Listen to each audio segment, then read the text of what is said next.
Бисмиллах, альхамдулиллах, вассалату вассаламу аля расулиллахи, саллаллаху алейсалям, амма ба'д. Мы начинаем объяснение книги «70 больших грехов». Вот это наша книга «70 больших грехов». 15. Не, 15. 15 преступник. 70 больших грехов – это книга в специальной сокращенном форме, было написано, изъято, то есть темы, основные темы имама Захаби. Баракаллаху фикум. Имам Захаби написал книгу «70 больших грехов». Он является хафизом, имамом, хафизом Шамсуддин Мухаммад бин Ахмад Усман Захаби. Гафар Аллаху лаху, да смилуется над ним Аллах. Аллах Субхану ва Та'аля дал ему знание не просто хадиса, дал ему знание истории также. Ученые раньше, когда понимали, то есть преподавали, они всего лишь не преподавали там фикх или акиду. Они в те времена понимали много видов наук, они понимали. И один из его работ является 70 больших грехов. Баракаллаху фикум. Брат, начинай вступление, иншаллах. Брат Абдулла, начинай вступление. Да. Хвала Аллаху. Мы воздаем Ему хвалу, просим Его о помощи и прощении и прибегаем к Аллаху от зла наших душ и наших дурных поступков. Кого Аллах выводит на правильный путь, того никто не ведет в заблуждение, а кого Он сбивает с него, того никто не поведет верным путем. Свидетельствую, что нет Бога, кроме Аллаха единого, у которого нет сотоварища, и свидетельствую, что Мухаммад его раб и его посланник. О, те, которые уверовали, бойтесь Аллаха, как подобает его бояться, и не умирайте иначе, как предавшимися. О, люди, бойтесь вашего Господа, который создал вас из одного человека, и создал из него же пару ему, и рассеял по земле множество родившихся, от них мужчин и женщин. Бойтесь Аллаха, именем которого вы требуете друг у друга соблюдения ваших прав, и бойтесь разрыва родственных связей, ведь поистине Аллах наблюдает за вами. И дальше аят, смысл аята. О те, кто уверовал. Да. О те, кто уверовал, бойтесь Аллаха.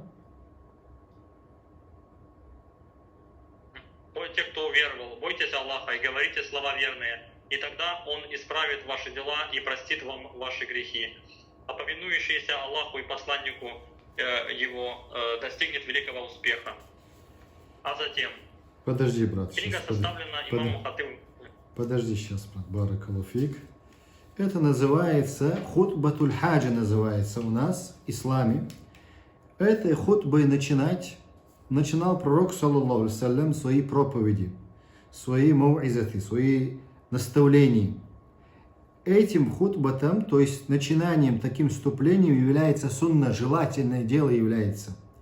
Я привел всего лишь смысл аятов, но не на арабском, чтобы сократиться больше, чтобы была книга сокращенная. Смысл аятов Корана также привел, как из хадиса, дуа, вступление также привел, всего лишь вступление привел, баракаллаху фикум. Это вступление является, как мы только что сказали, сунна, желательное вступление, желательное действие во время насихата, во время проповеди, баракаллаху фикум. Зачитай. Дальше читай, брат. Затем. Книга составлена имамом Хатибом мечети Ас-Садака, города Правильно Одессы, будет, Абдурахманом Абу Мухаммадом. Правильно будет Ас-Садака. Ас-Садака. То есть дом дружбы. То есть мечеть дружбы. Читай. Абдурахманом Абу Мухаммадом Алу Али Фату Дышни Алды Нокчи. Целью составления данной работы является краткое донесение до людей 70 больших грехов, которые привел в своей книге имам Аз-Захаби. Имам, хафиз, историк Абу Абдиллях Мухаммад ибн Ахмад ибн Усман ибн Каймас Аз-Захаби. Он, да смилуется над ним Аллах, родился в 673 году по хиджре. Являлся одним из величайших ученых своего времени и был специалистом в таких науках, как акида, фикх, хадисоведение, науке кираатов, усулюль фикхи и других. Кираата это имеется в Аллах виду говорит, видов чтения есть. Хорошо? Видов чтения. Допустим, слышали, например, как марокканцы читают, как, допустим, ливийцы, они читают чуть по-другому некоторые. Некоторые аяты, то есть некоторые слова, они читают чуть по-другому. Масалан, известная сура, я вам скажу, Малики Яумиддин мы читаем, да, обычно, Хафс ан Асим Кираа. Но они читают Малики Яумиддин. Поэтому нельзя нам удивляться и также не думать, что якобы он ошибся. Нет, он не ошибся, это один из видов чтения. Малик, если сказано, переводится король, переводится царь, переводится, да? Амма, если сказать малик, это владелец, хозяин переводится. Но оба смысла как синонимы приводятся, хорошо? Но каждому слову свое значение есть, опять же.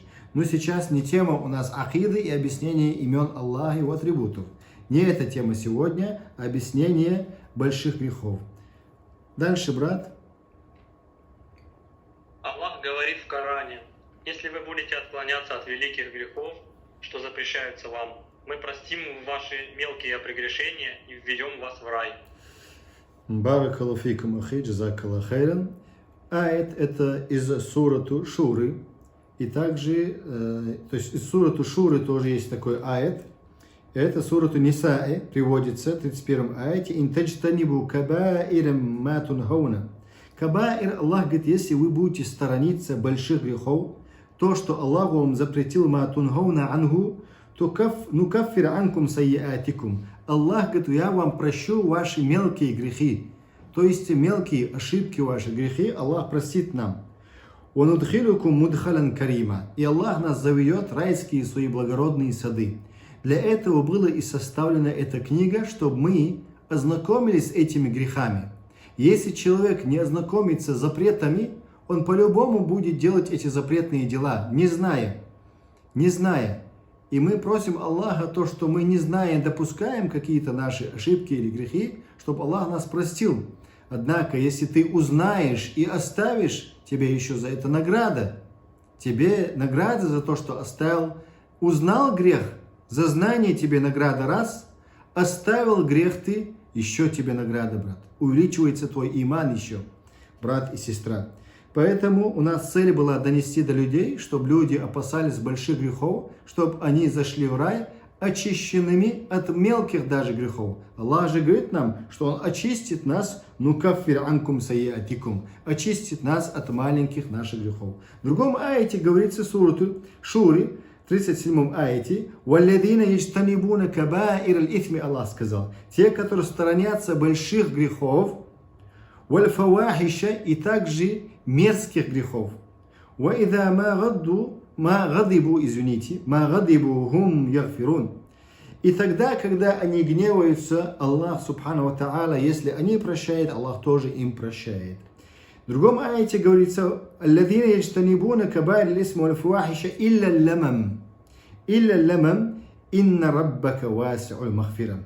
В сурате Наджми, 33 аяте говорится как? Если вы будете сторониться, говорит Аллах, больших грехов, и также мерзких грехов, отвратительных грехов, как больших, отвратительных, как прелюбодеяние, скажем, и тому подобное, илля лямам, кроме мелких, эти мелкие грехи у нас у всех есть. Мы не можем избежать этих мелких грехов, потому что мы находимся в этом мире, особенно в этом веке, скажем, да, в этом веке особенно очень много этих грехов. Если посмотреть на рекламы, на улице едешь, реклама, на телевизор смотришь, рекламы, телефон смотришь, рекламу, где только нету, даже покупаешь товар, на них даже запрещенные, для нас, наших глаз имеется в виду рекламы. Для нас имеется в виду для людей и джиннов. Люди, некоторые люди Писания, скажем, не мусульмане, подумают, это запрещенное для них, но не для нас. Аллах запретил эти грехи для всех. Для всех Аллах запретил. Человеку Аллах запретил грехи. Итак, баракаллаху фикум, посланник Аллаха также сказал в хадисе, ас-салаватуль хамс, он сказал, 5 намазов, если человек будет молиться, валь-джумуа иль-джумуа, и 5 намазов, из джумуа до джумуа, если он будет молиться, имеется в виду, каждую пятницу он молится, в свое время, пятничную молитву он молится. Кафаратун, сказал посланник, саллаллаху алейхи ва саллям, является искуплением от грехов. Что не является искуплением от грехов? Если ты оставил большие грехи, твой намаз, джумуа до джумуа, 5 намазов, искупление от маленьких грехов, то, что мы видим, то, что я сейчас перечисляю, это наши ошибки бывает, и Аллах Субхану ва Та'аля делает нам кафары, искупление, очищение. Лима байнахума ма лам тухшаль кабаир, сказано. То есть Аллах прощает между пятницей, между намазами мелкие наши грехи, если мы сторонимся больших грехов. Этот хадис привел нам имам Муслим в своем сборнике. А также обязательно мы должны теперь узнать, как мы сказали, узнать о больших грехах. Чтобы попасть в рай, чтобы не попасть в ад, мы должны узнать о больших грехах. У нас есть тоже схема судного дня, куда мы должны идти. Схема судного дня. Кому надо, мы его скинем. Схема судного дня, тут объясняем мы, баракаллаху фикум, этот наш мир, где мы живем 60-70 лет. Это наша могила. Дальше дуновение, то есть рок будет. Потом будет у нас воскрешение у нас будет. А потом будет что? Судный день. В красном квадрате судный день. В красном квадрате судный день у нас. 50 тысяч лет. Затем верующие, неверующие, все должны пройти, и лицемеры все должны пройти через адский мост. А потом, если у человека нету больших грехов, то он должен пройти по-любому. И теперь, если у него есть большие грехи, если Аллах ему не простил, он попадает в ад, когда он проходит через мост. А мост острее лезвия, тоньше волоска. И если у него есть долги, или кого-то ударил он, или забрал чужие права, тут кантара называется место. Это место кантара. То есть, тут посланник Аллаха сказал, саллаллаху алейхи ва саллям, человек в банкротстве находится, саллаллаху алейхи ва саллям. В банкротстве кто? Из-за чужих грехов он попадает в ад обратно. Даже верующий единобожник. Если ты забрал у человека на 5 землю, не по праве, по законам Господа миров, если это не так, ты его забрал не по закону Господа миров, а по законам, выдуманным людьми, то обязательно этот человек вернется в ад. И если человек очистится от больших грехов, от маленьких грехов, если чистый, в рай только заходят дорогие верующие, только чистые люди. В рай заходят только чистые люди от грехов. Если на нем есть грехи, не простил его Аллах, или не простили его должники, то он должен гореть в аду, очиститься от грехов, только тогда попадает он в рай. И теперь мы сказали, люди в банкротстве. Кто является люди в банкротстве? Уманили муфлис я Расуллах, когда сподвижники спросили, кто является в банкротстве, сподвижники спросили, узнавать они хотели больше информации, чтобы не попасть в ад. То есть, смотрите, как у них хорошо работает голова. Сегодня люди, большинство, вкладывают в этот мир, который бренный этот мир, оставляют люди этот мир 50-60 лет. А 50 тысяч лет судный день это оставляет. И сколько процесс длится могиле, дальше сколько длится человеку. Все это человек забывает, сел телефон, забыл он. Зашел телевизор, забыл он. Много чего человек забывает. Итак, если на нем есть долги человека, скажем, он должен кому-то динар или кого-то ударил. Скажут ему, верни его долг. А у него уже йом аль-кияма уже нету денег, в то время не будет денег, валюты нету, денег нету. Из чего он возвращает? Он возвращает из своих добрых дел. А если добрых дел не остается, он возвращает чего? И ему накладывают грехи чужого человека, кому он должен был. Из-за чужого греха человек попадает обратно в ад. Обратно. И он является тот, кто в банкротстве. Нас Аллаху афи. Мы просим Аллаха рая, искупления наших грехов. И цель была наше составление этой книги, чтобы спасти людей от больших грехов. Итак, дорогие верующие, дорогие братья и сестры, посланник Аллаха сказал, саллаллаху алейхи в хадисе, он был прав, что искупляет Аллах нам, субхану ва та'аля, наши маленькие грехи. Мы видим, что уляма и ученые ислама, они разногласят, сколько вообще грехов, они говорят, больших. 70 или 7, одни сказали 7, и перечислили 7 смертных грехов. Те, которые сказали 7, они перечислили, какие грехи, посмотрите. Доводом, то есть привели они довод из хадиса посланника, саллаллаху алейхи ва саллям, Бухари, Муслим сказал, этот хадис единогласно достоверный. Хадис какой? Посланник Аллаха сказал, сторонитесь 7 смертных грехов, один из них многобожие. Второй он сказал, колдовство. Третье он сказал, что убийство невинной души. Третье невинной души убийство. Четвертое поедание имущества сирот. Пятое поедание лихвы, под проценты, кредиты, которые харамные. Вот таваллиу музаф. Шестое убегание с поля боя. Убегание с поля боя тогда, когда мусульманская армия встречается исламская армия. Не по закону тагута, который правит, не по куфрским законам, кто правит, а исламская армия, которая правит по исламу. Эта армия, если встретилась с армией куфра, который враждует с исламом мусульманами, тогда с поля боя убегать является из больших грехов. Это тоже мы более подробно будем разбирать. Потом казфуль мухсанат, обвинение невинных наших сестер, чистых наших сестер, прелюбодеяние. Этот хадис достоверный. Итак, дорогие братья и сестры, Ибн Аббас нам говорит, что нам говорит Ибн Аббас?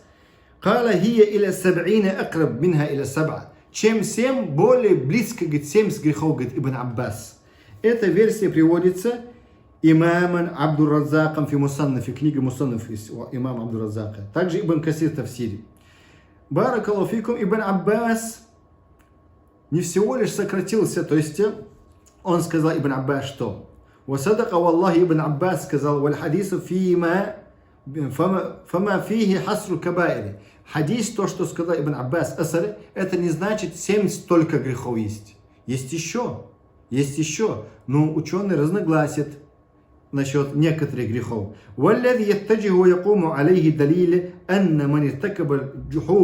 Имеется в виду тот, кто сделал большой этот грех из смертных грехов или из больших грехов, из больших великих грехов, может быть. Бывает они как теперь? Мы должны узнавать, как бывает большой грех. По какой причине? Мы узнаем из Корана и Сунны, как мы узнаем. Если пришло наказание в Коране и Сунне, допустим, хад называется, в этом мире хад, наказание есть. Как, допустим, за убийство есть наказание. Ваззина, за прелюбодеяние есть наказание. Вассарика, за воровство есть наказание. Это является из больших грехов. Ауджафи ваидун, если пришло устрашающее наказание будет в аду или в могиле, то это тоже является чего? Из больших грехов, сказал имам Захаби. Мин адабин ау гадабин ау тахдидин. И если Аллах субхану ва та'аля гневается, а сектанту убирает у Аллаха качество гнев. Аллах гневается на того, кто грешит. Если сектанты тебе говорят, что Аллах нельзя описывать, что Он гневается, тогда они убирают эти грехи. Тогда они начинают себе дозволять эти большие грехи. Поняли, да? Чему стремятся сектанты? Исказить основу ислама. Когда они говорят, Аллах не гневается, нельзя его описывать таким образом. Ла иляха илляллах. Аллаху нету подобия ничего. Аллаху нету подобия ничего. Аллах сам себя описывает, что Он гневается. И нельзя нам представлять, и нельзя нам уподоблять Аллаха. И нельзя искажать атрибуты Аллаха, субхану ва та'аля. Это опять является из больших грехов. То есть большой грех какой? Если описывается в хадисе или в Коран аяте, что Аллах гневается, или Аллах угрожает, также является из больших грехов. Или Аллах, субхану ва та'аля, его посланник проклинает. Как в хадисе сказано, те женщины, которые не одевают хиджаб. Не хиджаб, как сегодня одевают, как чупа-чупс. Нет, исламский хиджаб. Посланник Аллаха сказал, те женщины, которые не одевают исламский хиджаб, те женщины проклятые. Нас Аллаху аль-афия. О лу'ину фа'илу аля лисани набийна Мухаммад саллаллаху алейхи, если языком пророка Мухаммада проклятые такие люди, как мы сказали, подобие женщин, или пьющим мужчинам, которые пьют алкоголь или наркотики, то это из больших грехов. Понимаете, когда бывает большой грех? Фаинну кабиратун валя буд. Это из больших грехов. Ма таслими залика. Анна ба'ду кабаири акбара мин ба'д. Мы должны знать же также, одни большие грехи больше, чем другие. Некоторые думают грехи думают, как, допустим, думают, да все мы грешные, говорят люди. Это неправильное выражение. Да, все грешные, однако одни грешники, многобожники или неверующие, или безбожники, другие смертными грехами, другие большими грехами, другие маленькими грехами. И так, которые смертными грехами или бывают большими грехами, они бывают, задевают чего? Невинных людей, тираны, может быть. Они могут быть обязательны, то есть одинаковыми теми, которые мелкие грехи делают. Нету между ними равенства, то есть нету между ними подобления, нету подобления. Нельзя их уподоблять, нельзя их сравнивать, я хочу сказать. Итак, баракаллаху фикум. Аля тара аннаху алейхиссалату вассалам адда ширк биллахи акбар аль-кабаир. Разве мы не видим, что посланник Аллаха, саллаллаху алейхи ва саллям, сказал, что многобожие является из больших смертных грехов? То есть, и он сказал нам, что он будет вечно в аду. Если человек не раскается в этом мире от неверия, от многобожия, если не раскается, то он будет вечно в аду. Как Аллах в Коране нам говорит, «Инна Аллаха ла яхфиру аюшрика би, ва яхфиру ма дуна залика лима яша». То есть, сурат Ан-Ниса, 7 аяте Аллах приводит нам, «Инна Аллах», говорит, «хасран», и таукид еще там есть. Строго, говорит Аллах, строго Аллах не прощает тем, кто делает многобожие с Аллахом, но однако прощает тому, кто делает другие грехи. Если они покаются от ширка, прощает Аллах. Другие грехи, большие грехи, если не права людей, он тахта машиатилля, как говорится учеными Ахлю сунна валь джамаа в акидате. То есть он под волей Аллаха. Если пожелает Аллах, ему простит. Если не пожелает Аллах, Аллах его накажет. А мы же не знаем, братья и сестры, Аллах нам простит или нет. Поэтому мы должны узнать и оставлять эти большие грехи. Иннаху, в другом аяте сказано, сурату Маиде, 72 аятах, иннаху маюшрик билля факад харрам Аллаху алейхи джанна. Тот, кто делает ширк, многобожие с Аллахом, субхану ва та'аля, будем потом разбирать этот пункт. Первый пункт, приобщение к Аллаху сотоварищи. Сегодня всего лишь введение, то есть те предисловия. И Аллах сказал в этом аяте, тот, кто будет делать с Аллахом сотоварищей, факад харрам Аллах, Аллах ему не даст рая. Аллах его не заведет в рай. Не видать ему рая. Этому человеку, тот, кто приобщает Аллаху сотоварищей, будь это в господстве, будь это в поклонении, будь это именах и атрибутах, уподобляя Аллаха на творение. Нас Аллаха афуль афия. Просим Аллаха, субхану ва та'аля, нам милости и полезных знаний. Полезные знания те, которые мы будем практиковать. Узнаем и практикуем, оставляем грехи и приближаемся к Аллаху через знания. Поэтому хотел до вас донести, что является из смертных грехов в первую очередь многобожие. А самое великое многобожие – это заменить закон Аллаха, когда мусульмане должны руководствоваться Кораном и сунной пророка Мухаммада, саллаллаху алейхи ва саллям, пониманием сподвижниками, их непониманием. Заменить это на другое, на свои страсти и им подобное, это является еще большое, великое, чего? Многобожие. Этот человек не всего лишь сам сделал многобожие, он призывает других к этому многобожию. На этом мы и закончим. Баракаллаху фикум, иншаллах, Абдулла. Встретимся на другом уроке в субботу в 8:30.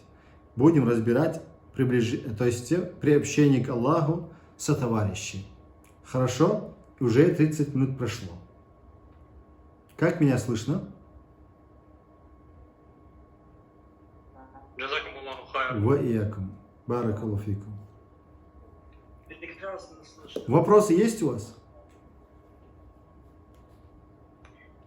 Разъясните, пожалуйста, вот про хиджаб. У меня вопрос. Хиджаб. Хиджаб именно... Что за вопрос хиджаб? Касаемо хиджаба. Посланник Аллаха нам не сказал женщин поименно проклинать. Запрещается поименно проклинать. Общим сказано, как алкоголики, допустим, пьющие люди, да, как наркоманы, они тоже прокляты. И также проклятые женщины, которые не одевают хиджаб. То есть хиджаб это что? На арабском языке хиджаб. На сейчас языке, который мы сейчас говорим, скажем, покрывало, которое закрывает женщину. Понимаете? И разногласия у ученых лицо и кисти рук. Они являются ауратом или нет? Это другой вопрос. Хорошо? А что вы хотели спросить именно из вопроса хиджаба? Именно вот вы сказали, что носят сегодня такой современный, выразились Современный. как чупа-чупс, а вот есть исламский хиджаб. Есть исламский хиджаб, да. Есть как чупа-чупс одевают женщины. То есть имеется в виду чупа-чупс. Почему я уподобил на чупа-чупс? Человек, большинство, кто вырос последние эти 20 лет, они знают, что такое чупа-чупс. Правильно я говорю? Хиджаб, если прилипший, облегающий, просвечивающий, яркие слишком цвета, алые, красные цвета, это уже не хиджаб шариатский. Также женщина, если себя выставляет часто, скажем, да, есть женщины, которые, нас Аллах афу афия, совращают мужчин, они думают, совращение только бывает в купальниках, нас Аллах афу афия. Заходишь в телефон, рекламы, везде. Они думают, что это только совращение. Лицо женщины, которая красит себя и выставляет, это тоже является совращением общества. Нельзя себя так выставлять этим женщинам. Вообще, зачем она себя выставляет? Для чего? Для каких целей? Если хиджаб рекламирует, закрой свое лицо. Если есть дома мужчины, они будут ревновать своим женам, будут ревновать своим близким женщинам. Но если есть мужчины. А тот, кто кушает свинью обычно, у него пропадает ревность. Я услышал, баракаллаху. Ваякум. Потому что свинья единственное животное, которое не ревнует. Ученые говорят об этом.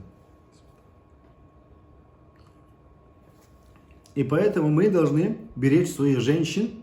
Это нельзя, это не значит, что сейчас насильно их нужно надевать. Нет, не насильно. Им нужно правильно вкладывать изначально. Что такое хиджаб? Это является закрытие драгоценного, скажем, или золото, серебро, бриллиант. Они же не находятся под ногами. На песке же не валяется, они же в глубине моря находятся. Или в глубине земли находится золото. Их нужно доставать из глубины. А также женщина, если она драгоценная, она будет закрытая. А если она как мясо, как дешевый материал, она будет лежать или под ногами, или на прилавках. Поэтому, как логически, если подойти таким образом. То есть нельзя ни женщине себя выставлять, ни также, извините, ни мужчинам своих женщин выставлять. Баракаллаху фикум, это является издаяса называется. То есть, если человек не ревнует, ревность должна быть в правилах, законах ислама, не перебарщивая. Да, слушаю.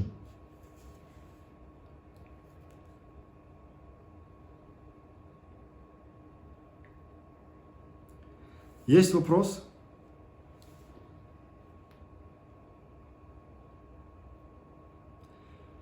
Если нет вопроса, тогда, иншаллах, мы закончим наш эфир.